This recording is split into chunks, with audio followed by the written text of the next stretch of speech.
जय हिंद। वाह रे बिहार, वाह रे बिहार के लोग और वाह रे बिहार का सिस्टम। समझ में नहीं आ रहा है आप लोग किस खुमारी में मौन हो। राजदेव रंजन पत्रकार सिवान, उसकी हत्या हुई तब आप लोग मौन थे। मनीष सिंह पत्रकार हरसिद्धि पूर्वी चंपारण, उसकी हत्या हुई तब आप लोग मौन थे। और अभी मधुबनी के बेनीपट्टी के पत्रकार अविनाश झा, उसकी हत्या हुई है तब भी आप लोग मौन हैं। और फिर कहते हो कि ईमानदार पत्रकार समाज में है ही नहीं। तो जरा ये बताओ, जब ईमानदार पत्रकारों की हत्या हो जाएगी तो फिर पत्रकार ईमानदार समाज में बचेंगे कैसे? सोचने वाली बात है कि आपने मनीष सिंह के लिए कितना आवाज उठाया। सिर्फ मोतिहारी के कुछ बच्चों के अलावा मैंने तो किसी का पोस्ट नहीं देखा। सोचने वाली बात है कि राजदेव रंजन के लिए हमारा समाज ने, हमारा बिहार ने कितना आवाज उठाया था। डर के मारे फटी हुई थी सबकी, क्योंकि साहबुद्दीन के द्वारा हत्या हुई थी राजदेव रंजन की।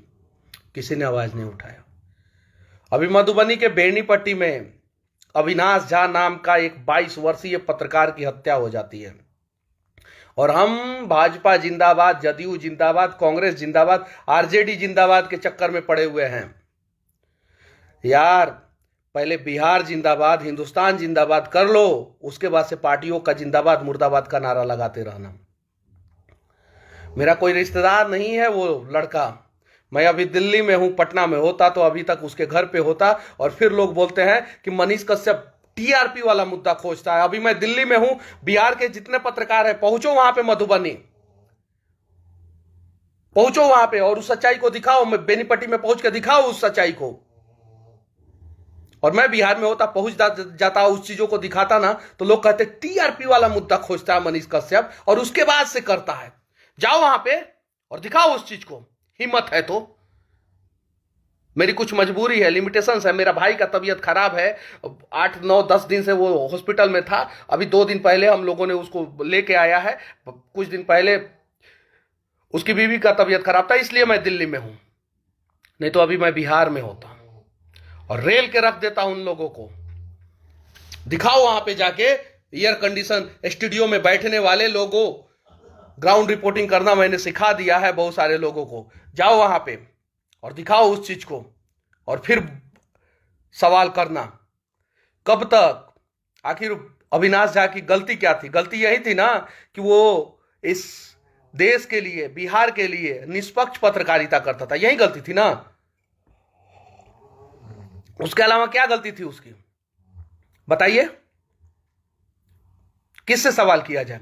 और फिर कहेंगे हमारा बिहार बर्बाद क्यों हो रहा, हमारा बिहार में भ्रष्टाचार चरम सीमा पे क्यों है, और इस सब के लिए नेता दोषी हैं। हम और आप कितने दोषी हैं? हम और आप क्या कर रहे हैं? एक नेताजी को एक थप्पड़ मार दिया जाएगा तो पूरा बिहार जो है उबाल आ जाएगा। पूरा बिहार में उबाल आ जाएगा। सिर्फ एक थप्पड़ में। किसी भी पार्टी के एक नेता को एक थप्पड़ मारिए, देखिए गांधी मैदान में जो है 5 लाख लोगों की भीड़ आ जाती है। लेकिन एक पत्रकार की हत्या हो जाती है, 2 लोग चू भी नहीं करते हैं और 2 लोग घर से बाहर भी नहीं निकलते हैं। बस एक काम होता है, जहां पे हत्या हुई रहती है वहां पे कैंडल मार्च, थोड़ा सा भीड़, हो हल्ला, उसके बाद से लोग जो है 7-8 दिन के बाद भूल जाते हैं।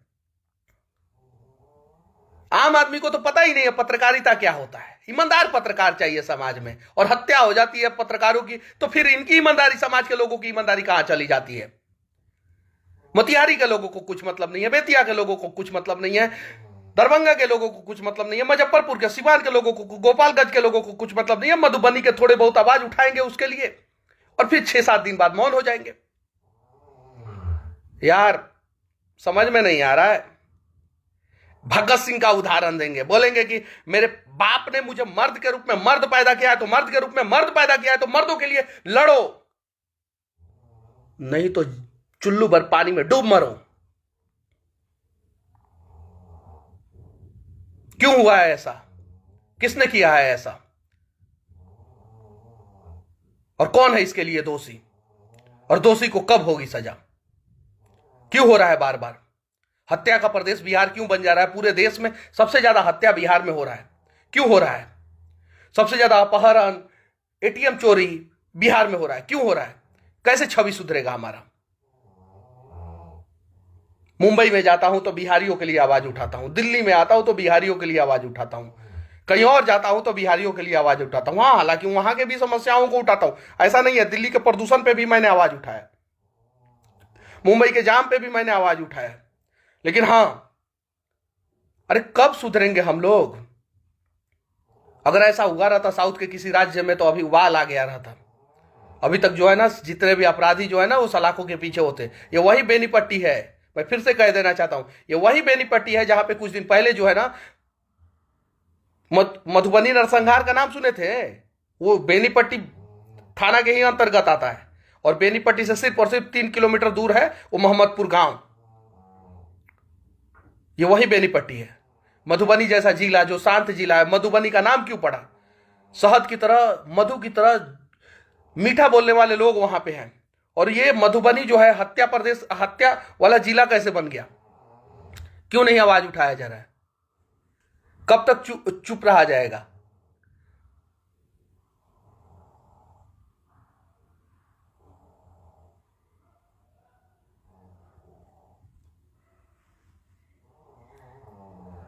यार, ये डीएसएलआर से फोटो खिंचवाकर फेसबुक पे डालने वालों, कम से कम एक पोस्ट करो उस बच्चे के लिए जो 22 साल का था और जिसने ईमानदारी से काम किया था। एक पोस्ट तो कम से कम बनता है ना उसके लिए, एक आवाज तो उठनी चाहिए ना उसके लिए, एक इंसाफ तो मिलना चाहिए ना उसको। उसके परिवार वालों की क्या गलती थी? बस यही कि उसने मर्द बेटा पैदा कर दिया था, सिस्टम के लिए लड़ने वाला बेटा पैदा कर दिया था, आवाज उठाने वाला बेटा पैदा कर दिया था। सिर्फ यही गलती थी, यही गुनाह था, और इसी गुनाह का सजा उसको मिल गया। वाह रे वाह, गलत है। और बिहार में जितने लोग हैं ना, जो लोग कहते हैं कि मनीषवा अपशब्द बोलता है, मनीषवा को पत्रकारिता करने नहीं आता, मनीषवा जो है वो हाईलाइट होने वाला मुद्दा उठाता है, मुद्दा ढूंढता है, ये करता है, वो करता है, तो उनसे कहना चाहता हूं, जाओ मधुबनी और दिखाओ उस चीज को, दिखाओ उस चीज को निष्पक्ष तरीके से, ईमानदारी से। नहीं हूं बिहार में अभी, और दिखाओ उस चीज को। और जब तुम लोग नहीं दिखाओगे फिर मैं आऊंगा ही आऊंगा, किसी भी हाल में आऊंगा, अगर तुम लोगों ने उस बच्चे के लिए आवाज नहीं उठाया तो। आज अगर पत्रकार लोग पत्रकारों के लिए नहीं एक होंगे ना, तो फिर कल ईमानदारी से पत्रकारिता करना भूल ही जाना, आप लोग भूल जाना। बिहार में क्या हो रहा है? कभी हॉस्पिटल में घुसोगे तो बैन लगा दिया जाएगा, कभी थाने में घुसोगे तो बैन लगा दिया जाएगा, कभी यहां घुसोगे तो बैन लगा दिया जाएगा, कभी वहां घुसोगे तो बैन लगा दिया जाएगा। एक कैंपेनिंग चलाते थे लाइव सिटीज के ज्ञानेश्वर जी, बोलो तो लब मेरे आजाद है, किसी ने साथ नहीं दिया, मैंने उनके लिए वीडियो बनाया। हाँ, अच्छा किया था उन्होंने, अच्छा कैंपेनिंग चलाया था। क्यों नहीं भाई, हमारा लब क्यों नहीं आजाद है?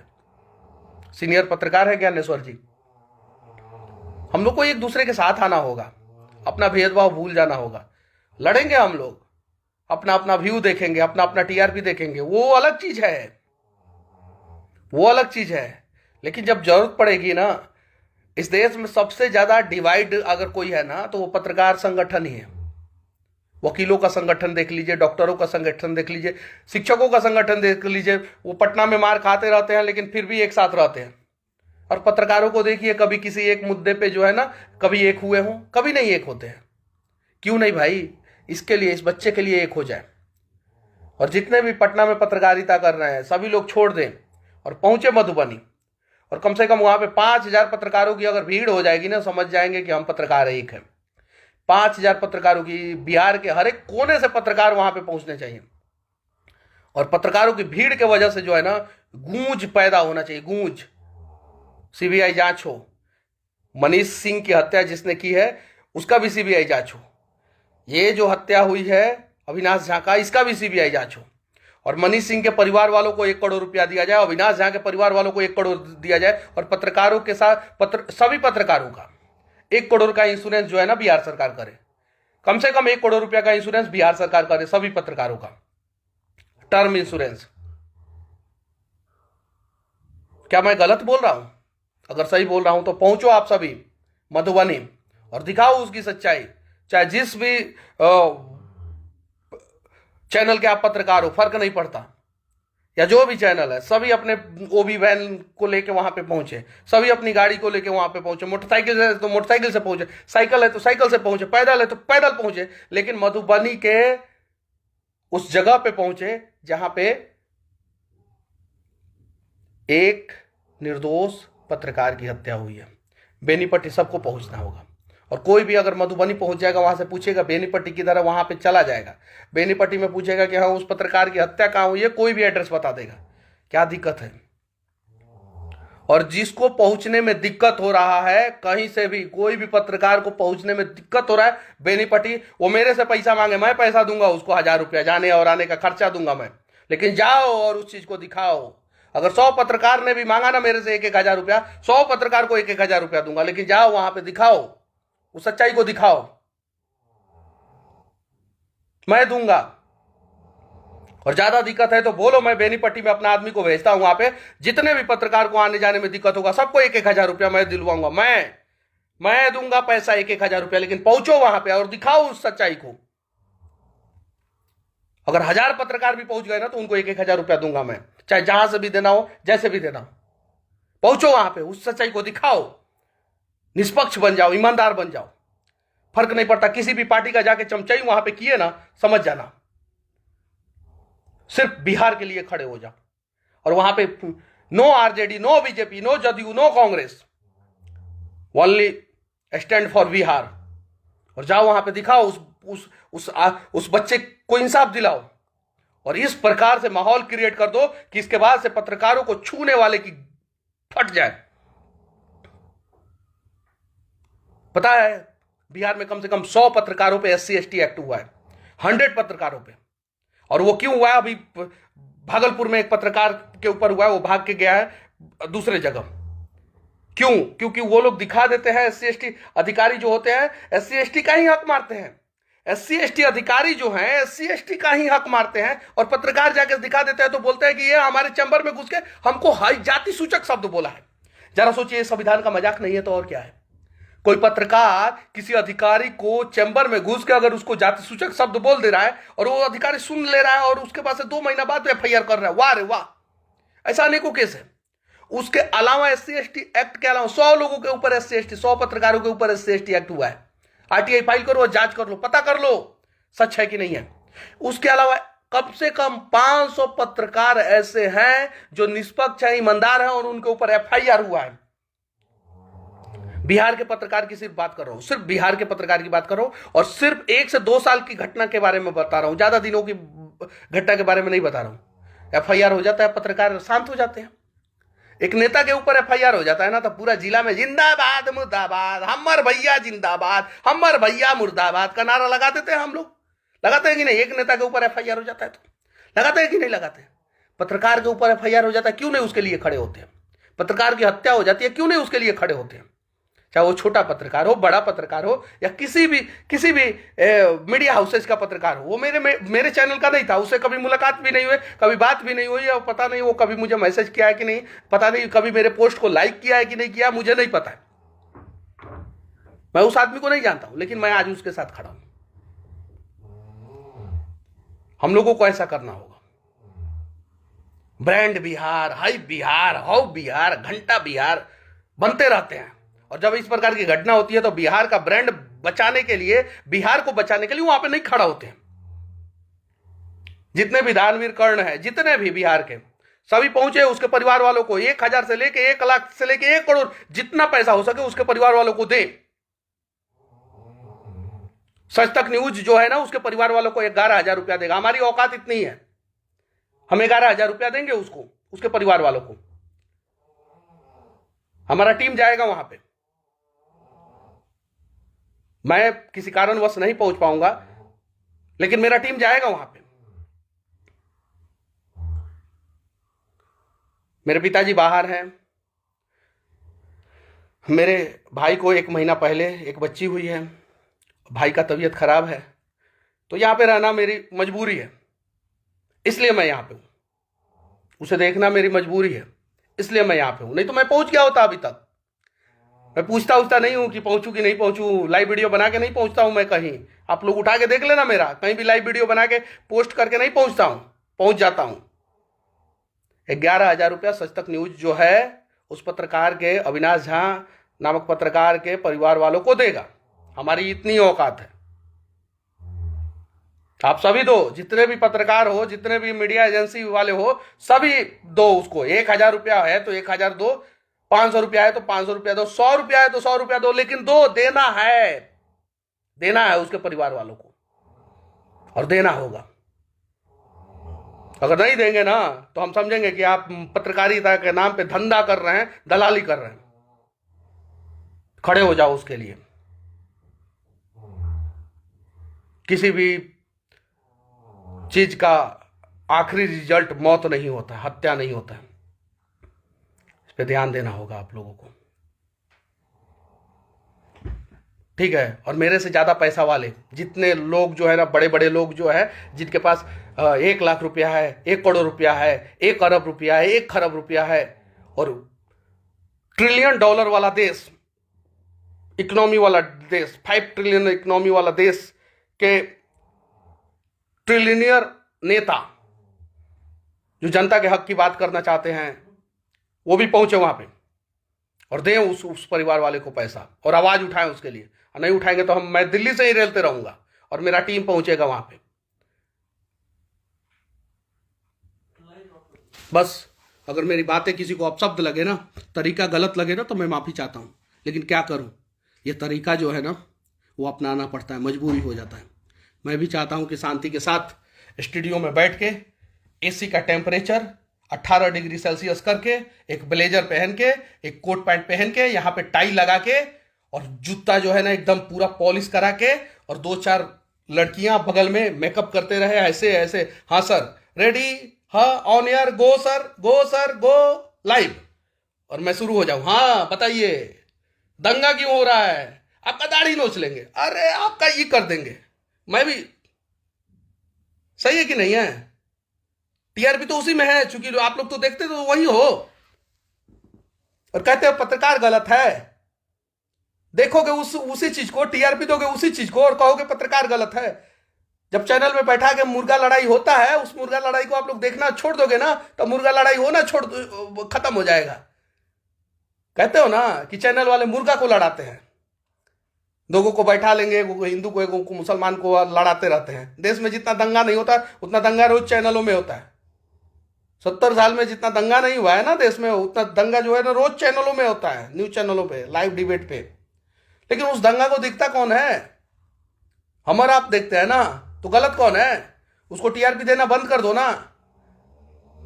कहते हो आर्यन खान में मनीष कश्यप को टीआरपी मिला, वहां पे तो गया तो मैंने बहुत कुछ दिखाया, अडानी के भी पोर्ट के बारे में बताया मैंने, वहां पे मुंबई के जाम को भी बताया, पटना में कैसे टाटा इन्वेस्टमेंट करे उसको भी बताया मैंने, चीनी मिल गन्ना किसानों को क्या समस्या होता है उसको भी बताया। उसको आप लोग देखे नहीं और बोलते हो आर्यन खान पे टीआरपी मिलता है। भाई आर्यन खान वाला वीडियो नहीं देखते आप लोग? 1 लाख क्रॉस नहीं होता मेरा आर्यन खान वाला वीडियो। गन्ना किसानों के लिए आवाज उठाया था, उसको देख लेते। बहुत आसान है, अपनी गलतियों को दूसरे के माथे पे थोप देना जो है ना बहुत आसान है, और अपने अंदर झांक के देखना बहुत मुश्किल है कि हम कितने गलत हैं। 11,000 रुपया हमारी औकात जितनी है उस हिसाब से हम 11,000 रुपया जो है देंगे, और हमारे टीम के बबलू सिंह राजपूत और भी कुछ लोग जो है ना वहां पे पहुंचेंगे, मधुबनी पहुंचेंगे, और किसी भी पत्रकार को आने जाने में किसी भी प्रकार का समस्या होगा वहां पे उनको 1,000 रुपया देंगे। लेकिन पहुंचो सभी पत्रकार, बिहार के किसी भी कोने से आप 500 रुपया में तो आ सकते हो ना, मधुबनी आ सकते हो कि नहीं आ सकते हो? और फिर उस कोने में 500 रुपया में जा सकते हो, एकदम 100% जा सकते हो किसी भी कोने में मधुबनी से। चूंकि दरभंगा ट्रेन है, मुजफ्फरपुर ट्रेन है, नहीं है तो बस से आप जा सकते हो, लेकिन वहां पहुंचो। और पैसा ये मत कहना है कि हाँ हमें दिक्कत हुई, पैसा नहीं था इसलिए हम नहीं आए। सभी पत्रकारों से मैं विनती कर सकता हूं, क्योंकि हमारा भी एक समाज है ना, जिस समाज का नाम है पत्रकार बंधु, उस समाज से मैं हूं, तो मैं उनके लिए उनसे विनती करना चाहता हूं। और मैं लड़ूंगा, सबके लिए लड़ूंगा, बस मैं निष्पक्ष होकर लड़ूंगा। फर्क नहीं पड़ता कि मुझे आप क्या कहते हैं क्या नहीं कहते हैं, बस मुझे फर्क पड़ता है इस बात से कि आप कितना प्यार और कितना सपोर्ट करते हैं। बस अच्छा लगे तो शेयर करें, दूर तक पहुंचाए। और सच तक न्यूज जो है 11,000 रुपया देगा उस परिवार वाले को। और विनती करता हूं कि बाकी सब लोग जो है ना उस परिवार को सपोर्ट करें और उसके लिए आवाज उठाए। एक आदमी बोल रहा है कि पाकिस्तान जाओ भाई। भाई तुम जाओ पाकिस्तान, मैं हिंदुस्तान में पैदा हुआ हूं, हिंदुस्तानी हूं, मेरा आधार कार्ड पैन कार्ड सब कुछ हिंदुस्तान का है। महावीर मल्होत्रा लिख रहे हैं पाकिस्तान जाओ भाई। तुम जाओ, तुम अपने पप्पा को लेके जाओ, तुम अपनी अम्मा को लेके जाओ, तुम जाओ। अब जरा सोचिए, मैं ना हिंदू मुस्लिम किया ना कुछ किया ना कुछ, उसमें लिखा जा रहा है पाकिस्तान जाओ भाई। जरा सोचिए। अब बताइए किस प्रकार से पत्रकारिता होगा, निष्पक्ष किस प्रकार से होगा। इतना औकात है, आज इस मुकाम पे पहुंच चुका हूं कि दलाली करना शुरू कर दूं तो दिल्ली में एक फ्लैट, पटना में एक फ्लैट 1 महीना के अंदर हो जाएगा, 1 मंथ के अंदर हो जाएगा। दिल्ली में एक फ्लैट, पटना में एक फ्लैट 1 मंथ के अंदर हो जाएगा। और हम भी मुर्गा लड़ाई लड़ाना शुरू कर देंगे। बस मेरा टीम है, वो जाएगा वहां पे, दिखाएगा उस सच्चाई को। नौतन में शराब कांड हुआ था, मैं नहीं जा पाया था, मेरी टीम गई थी वहां पे। मैं यहाँ पे संसद भवन के पास से मैंने उन लोगों के लिए वीडियो बनाया था, वहां पे गई थी। अरे हमारी टीम बहुत छोटी है, 4-5 लोगों की टीम है हमारी पत्रकार में। सब लोग लेके हम लोग 10 लोग हैं, बस बहुत छोटा टीम है। सैलरी भी नहीं दे पाते हैं सब लोगों को, ये चीजें हैं। बस इसी टीम के बदौलत जो है ना हम लोग लड़ रहे हैं और निष्पक्ष होकर लड़ रहे हैं। मैं आर्यन खान को रेलता हूं तो कंगना रनौत को भी नहीं छोड़ता हूं। मुझे फर्क नहीं पड़ता, जो देश के खिलाफ है उसके खिलाफ मैं हूं। जब आर्यन खान के खिलाफ बोलता हूं तो 90% मुस्लिम लोग जो है गाली लिखते हैं। जब कंगना रनौत के खिलाफ बोलता हूं तो वही 90% मुस्लिम लिखते हैं वाह भैया, ग्रेट, गुड जॉब भैया। मतलब किस हिसाब से हम देश का भला करना चाहते हैं यार, समझ में नहीं आता है। ब्रॉड माइंड करो, ब्रॉड माइंड, ठीक है। नहीं तो फिर दलाल पत्रकार ही पैदा होंगे, और दलाल पत्रकार पैदा होंगे तो उसके लिए कोई और दोषी नहीं होगा, पत्रकार दोषी नहीं होगा, उसके लिए कहीं नहीं तो कहीं हम और आप दोषी होंगे, क्योंकि हम चाहते ही हैं कि समाज में दलाल पत्रकार रहें। और पत्रकार जो है ना बिकाऊ नहीं होता है, समाज जो है ना उसे बिकने पे मजबूर कर देता है। ईमानदार पत्रकारों के साथ खड़े हो जाओ ना, 2-2 रुपया दो ईमानदार पत्रकार को, 2-2 रुपया, सिर्फ 2-2 रुपया दो। मुझे नहीं चाहिए, फिर से कह देना चाहता हूं, मुझे नहीं चाहिए। लेकिन जो आपके एरिया में, जो आपके समाज में, जो आपके ब्लॉक में, जो आपके थाना में, जो आपके जिला में ईमानदार पत्रकार है, उसको 2-2 रुपया दो ना। देखो वही फाड़ के रख देगा, वो सबकी फाड़ के रख देगा वो। मैं फिर से कहना चाहता हूं, मुझे नहीं चाहिए 1 भी रुपया। मुझे आप लोग इतना प्यार दे रहे हैं कि मेरा काम चल रहा है और मैं उस लायक हूं। बस जो आपके गली में, मोहल्ला में है ईमानदार पत्रकार, सपोर्ट करो उसको। तो यहां तो पीएम केयर फंड में जिसका हिसाब नहीं दिया जाता है, उसमें आप लोग डाल के और स्क्रीनशॉट डालते हो, अरे हमने देश का विकास में इतना योगदान दिया। अपने लोकल पत्रकार, ईमानदार पत्रकार लोकल में जो है ना 4 पैदा कर दोगे ना, एक ब्लॉक में 4 ईमानदार पत्रकार हो जाएगा ना, पूरा ब्लॉक सुधर जाएगा। एक जिला में 10 ईमानदार पत्रकार बैठ जाएगा ना, पूरा जिला सुधर जाएगा। 10 ईमानदार पत्रकार को पैदा नहीं करोगे, लेकिन 10,000 दलाल नेता को जरूर पैदा कर दोगे, और उसके लिए कोई और दोषी नहीं है, समाज दोषी है। बनो निष्पक्ष, बनो ईमानदार, सारे पत्रकार ईमानदार बन जाएंगे। अच्छी चीजों को देखना शुरू करो, अच्छी चीजों को का सपोर्ट करना शुरू करो। और जा रहा है मेरा टीम, वहां पे जाएगा। आप लोग भी पहुंचो, सभी लोग, और दिखाओ उस चीज को, और आवाज उठाओ उस पत्रकार के लिए, अविनाश झा के लिए। उसके पहले मनीष सिंह की भी हत्या हुई थी, उसके लिए भी किसी ने आवाज नहीं उठाया। राजदेव रंजन के समय में तो बोलने में तो बकार, मुंह से बकार नहीं निकल रहा था। चलो ठीक है, ईमानदार पत्रकार चाहिए, ईमानदार समाज तो बन जाए पहले, उसके बाद से तो ईमानदार पत्रकार ऑटोमेटिक पैदा होंगे। बेईमान होंगे तो सबसे पहले समाज ही थप्पड़ थप्पड़ मार के उसको सुधार देगा। चलिए ठीक है, अच्छा लगे तो दूर तक पहुंचाएं, शेयर करें। एक शेयर करेंगे तो 9,900 लोग देख रहे हैं, अभी 9,900 शेयर होगा। और हाँ, आज के समय में डिजिटल वॉर भी बहुत जरूरी है। तो इसके लिए डिजिटल प्लेटफॉर्म पे आप लोग भी आवाज उठाएं और उस पत्रकार को इंसाफ दिलाने में उस पत्रकार के परिवार वालों की मदद करें। बस अच्छा लगे तो शेयर कर देना, अच्छा लगे तो अपनी राय अच्छे ढंग से कमेंट बॉक्स में जरूर रखना। बाकी जिनको बुरा लगे वो तो गाली देते रहे, कोई फर्क नहीं पड़ता। जय हिंद।